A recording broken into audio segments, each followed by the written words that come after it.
Olá, bom dia. Obrigado mais uma vez pela sua companhia. Está começando mais um programa Agronegócio e você vai ver agora. União Europeia ofereceu abrir seus mercados para mais carne bovina proveniente do Mercosul. Estimativas de mercado apontam que a safrinha será menor desde a temporada 1976-1977. E agora é para valer. O grupo francês Lactalis é dono de 100% do capital da produtora de derivados de leite Itambé. Preços do milho firmaram nas últimas semanas de janeiro. Forças de caráter, um tema que precisa ser muito analisado em nosso país. E vamos falar sobre água, um dos problemas mais sérios que a humanidade vai enfrentar. O agronegócio está começando.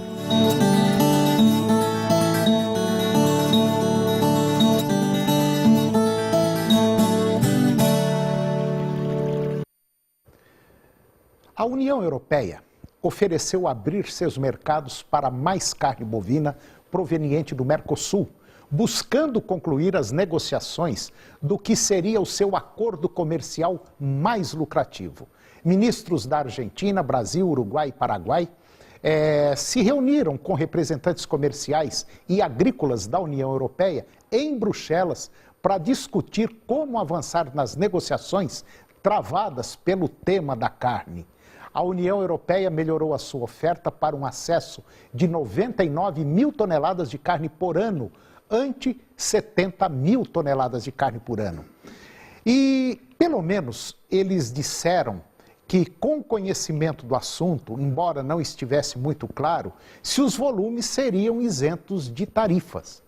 O bloco europeu espera que a nova proposta leve o Mercosul a abrir mais rápidos os seus mercados a automóveis e produtos lácteos de países integrantes da União Europeia e a permitir que suas empresas participantes de ofertas públicas. A Comissão Europeia, que negocia acordos comerciais com representantes da União Europeia, descreveu as conversas como construtivas e disse que os negociadores se reunirão para continuar as discussões e que as negociações ingressarão em uma fase final e se mostrou muito otimista em se chegar a um acordo. Depois do recorde de produção de milho na safra passada, que deprimiu os preços, a área para o cereal no Brasil, na próxima safrinha, será menor desde a temporada 1976-1977, de acordo com estimativas do CEPEA, que é o Centro de Estudos em Economia Aplicada. A situação é tão preocupante que a maioria das cooperativas lá do Paraná já adiantaram as campanhas para compras de insumos pelos produtores associados e estão oferecendo um plus de até 26% a quem quiser vender o grão a futuro nas operações de barter, quer dizer, de troca, e com a tentativa de minimizar a área plantada. A Copavel, por exemplo, ela começou em novembro a campanha para a venda de defensivos e fertilizantes e também adubos aos agricultores que vão produzir na safrinha. A Copavel precisa garantir uma produção de 500 mil toneladas de ração ao ano para atender os próprios cooperados e outros criadores de suínos e aves. Para que o produtor aceite o barter com o pacote de insumos, a Copavel ofereceu entre novembro e janeiro deste ano R$ 26 a R$ 29 por saca a ser colhida na safrinha. Já à vista, o preço vai de 22 a 23. A cooperativa conseguiu garantir apenas 10% da estimativa de produção com esse sistema. E agora é para valer. E já está publicado no Diário Oficial da União. Aqui a Superintendência Geral do Conselho Administrativo de Defesa Econômica, o CAD, já aprovou sem restrições a compra pelo grupo Lactalis de 100% do capital da produtora de derivados de leite Itambé. A Cooperativa Central de Produtores de Minas Gerais acertou a venda de 100% da Itambé ao grupo francês no início de dezembro por cerca de 600 milhões de dólares. Em setembro, a cooperativa mineira comprou a fatia adicional de 50% da Itambé, que pertencia à Vigor Alimentos, exercendo seu direito de preferência para deter 100% da produtora de lácteos. E agora vamos ver como anda o tempo para hoje no estado de Goiás. Nós teremos para hoje, para a maioria dos municípios, pancadas de chuva de curta duração e pode ser acompanhada de trovoadas a qualquer hora do dia. Outros municípios terão nebulosidade variável com pequena chance inferior a 30% de pancada de chuva.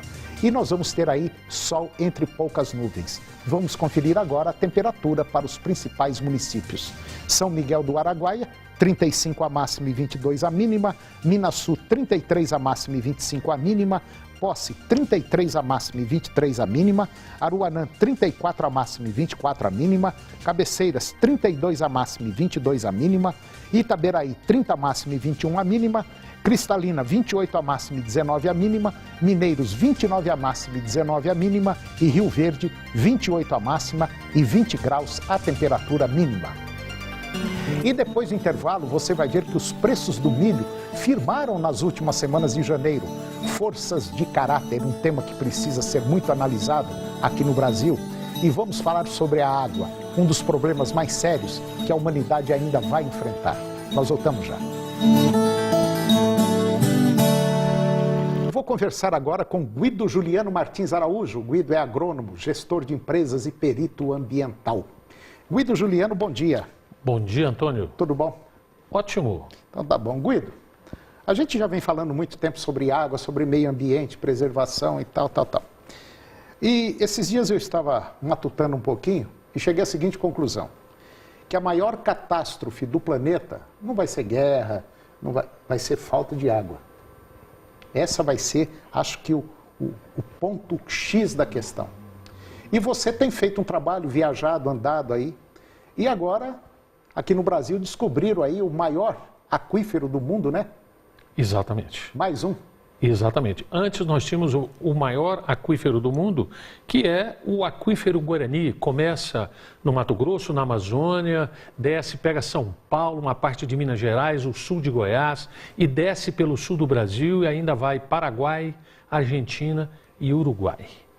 Mas agora os pesquisadores estão mostrando que nós temos um aquífero praticamente com o dobro do volume do aquífero Guarani, o aquífero Alter do Chão, que fica exatamente abaixo do rio Amazonas, nos estados do Amazonas, Pará e Roraima.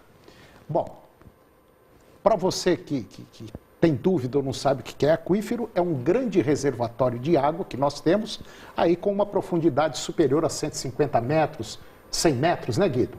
Exatamente. Às vezes, dependendo da região, até mais, 200, 300 metros. Então, existem é um bolsão de água que nós temos aí embaixo. Exatamente. Aquíferos até mais profundos, né? E, inclusive, assim, desde o seu começo até a profundidade máxima, isso, muitas vezes, ultrapassa mais de 1000 metros. É um reservatório de água muito grande, muito importante para todos nós. Então, agora, nos resta cuidar dos aquíferos. Nós estamos vendo a agressão do aquífero Guarani com relação à poluição lá na Argentina, através da retirada do gás de xisto, né, que eles vão fragmentando as rochas, e agora nós estamos vendo a retirada de maneira, eu diria até irresponsável, das águas do aquífero Urucuia, que pega aqui desde o rio Carinhanha, no norte de Minas, até o município de Gilboés,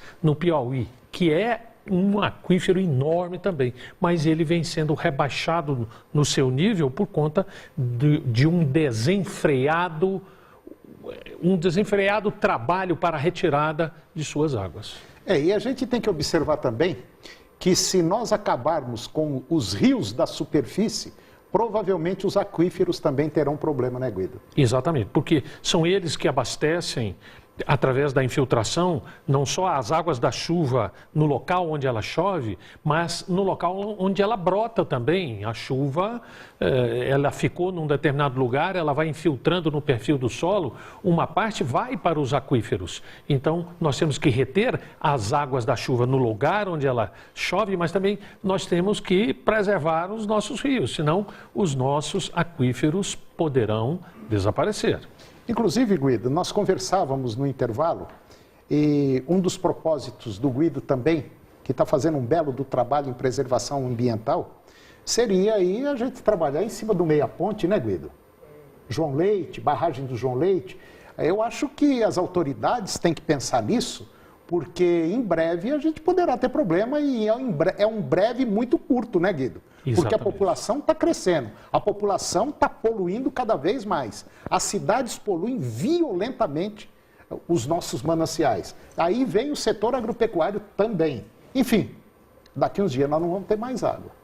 Antônio, ainda tem um problema sério. Os rios, eles vêm diminuindo as suas vazões e as populações, elas vêm se concentrando. No caso nosso aqui de Goiânia, o rio Meia Ponte, ele nasce no município de Itaúsu.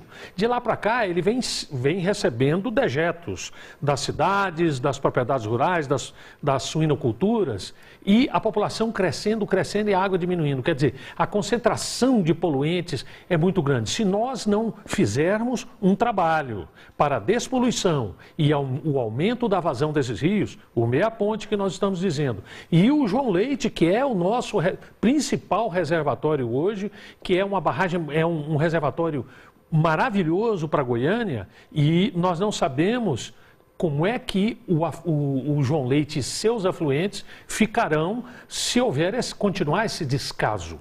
É verdade, Guido. Infelizmente.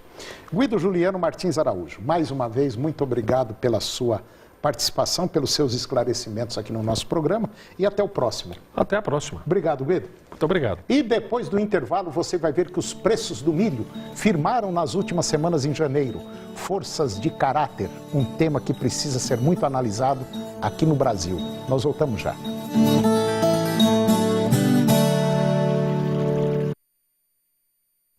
Depois de um começo de ano assim mais frouxo, os preços do milho firmaram nas últimas semanas de janeiro.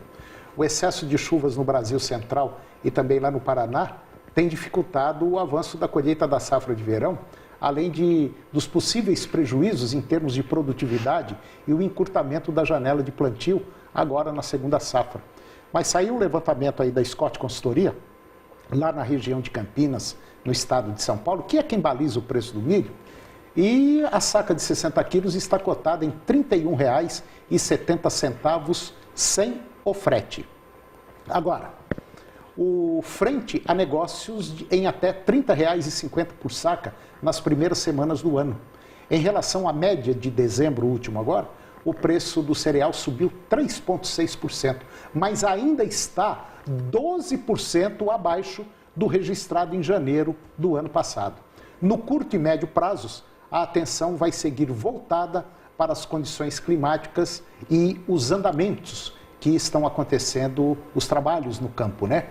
Em um cenário mais favorável de condições climáticas para a colheita, a expectativa é de que os preços caiam no mercado interno com o aumento dessa disponibilidade de milho, conforme avança a colheita da safra de verão aqui no Brasil.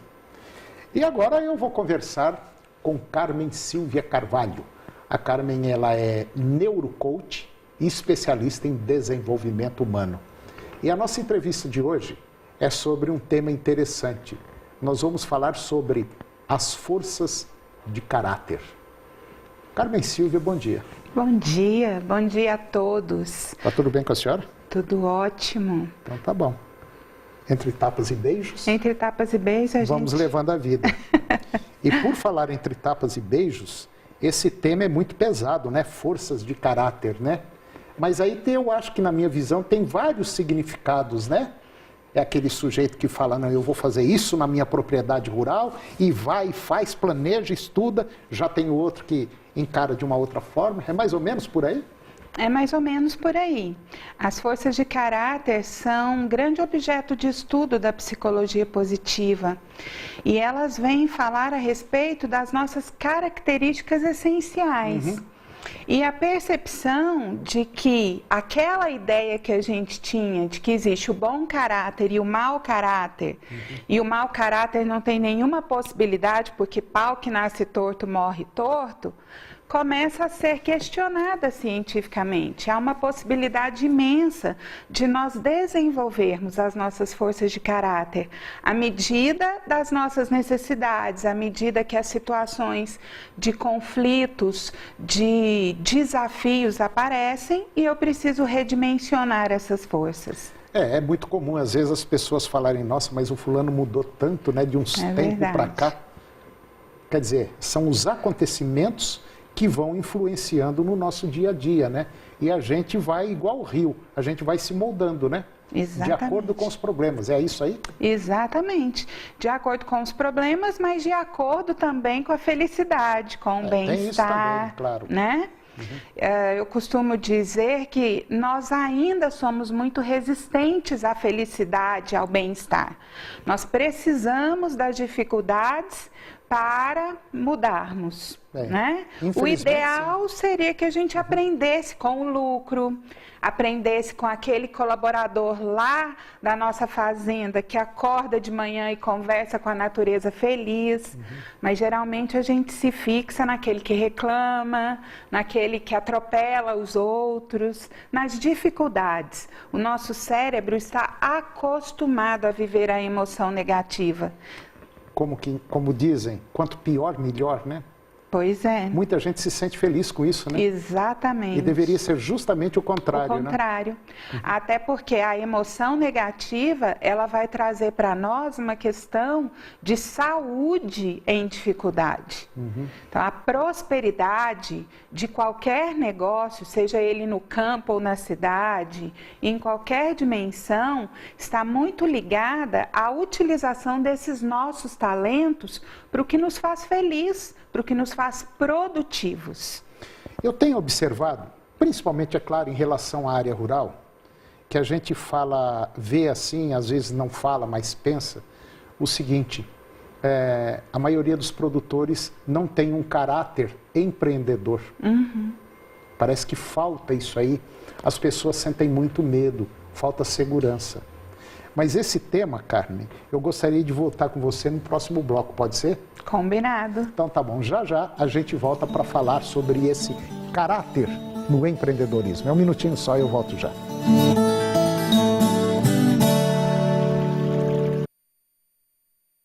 Eu estou de volta conversando com Carmen Silva Carvalho. A Carmen é neurocoach e especialista em desenvolvimento humano. E nós vamos comentar agora sobre o caráter, sobre empreendedorismo. E muita gente confunde, né? Caráter com personalidade, como você estava falando, né? Personalidade é uma coisa, caráter é totalmente outra. Tem nada a ver. Isso. De alguma forma eles se complementam. Se complementam, né? Lá na frente. Isso. Mas o importante para nós nesse momento é a compreensão que a psicologia positiva traz do caráter, muito aliado àquelas nossas características essenciais. Então, conhecer as nossas forças de caráter, conhecer essas características que nos tornam a melhor versão de nós mesmos, nos auxilia muito. A questão do empreendedorismo, por exemplo, vai exigir de nós, como gestores, no campo, na cidade, onde for, forças como coragem, bravura, criatividade, perspicácia, né? Aquilo que a gente chama de perspectiva, olhar para o futuro e pensar, olha, se eu fizer este caminho eu chego mais rápido, mas se eu fizer este outro eu chego além. Eu posso sair por uma tangente que os meus concorrentes ainda não saíram. Então, sair dessa rigidez de modelo de negócios que nós temos, acreditar naquela famosa frase de que time que está ganhando não se mexe, oportuniza muito crescimento. Porque quando eu libero as minhas forças de criatividade, eu começo a pensar em outras formas de fazer. E às vezes, em uma ação muito pequena, eu gero resultados muito inovadores. E isso transforma a minha produtividade, fazendo com que ela cresça. As pesquisas apontam que quando nós conhecemos as nossas forças de caráter, os nossos talentos e nós as aplicamos de fato, nós podemos crescer em até 30% mais. É muita coisa. Bater uma meta e exceder essa meta em 30%? É muita coisa. É muita coisa. Então, vale a pena conhecer um pouco mais das nossas características e utilizá-las. Aquilo que eu sou bom é o que me leva à alta performance e não aquilo que eu sou frágil. Então, vamos trabalhar as nossas grandes forças. Eu poderia dizer que caráter também tem muito a ver com força de vontade, conhecimento. Porque a falta de conhecimento também inibe a pessoa, é uma barreira que ele tem. Sim. Se ele não conhece, como é que ele vai? Quer dizer, essa força de vontade que a pessoa tem, esse caráter de querer ir mais para frente, isso é importante, não é? A pessoa se conhecer. É fundamental. Uma das forças de caráter é amor ao aprendizado. É verdade. Então, nós precisamos buscar a aprendizagem. E aí eu vou dizer algo que a minha mãe dizia, que tinha pouco estudo, mas tinha grande sabedoria. Mamãe dizia que nós precisamos de força de vontade, mas precisamos também de vontade de fazer força. Não precisa dizer mais nada, já entendeu. Deu para entender. É verdade. Precisamos querer buscar e entender que o caminho está aí. E ele será de quem se esforçar mais. Eu costumo dizer que quanto mais eu estudo e mais eu trabalho, mais a sorte me favorece. É verdade, eu tenho essa filosofia também. Não é? É isso. Carmen, muito obrigado mais uma vez pela sua participação. Eu acho esse tema, você sabe disso, fantástico. E é isso que nós precisamos, essa injeção na veia de ânimo. Tá? É verdade. Muito obrigado e até o próximo. Até o próximo, gratidão é minha. Obrigado. E o programa de hoje chegou ao fim e eu termino com a seguinte mensagem.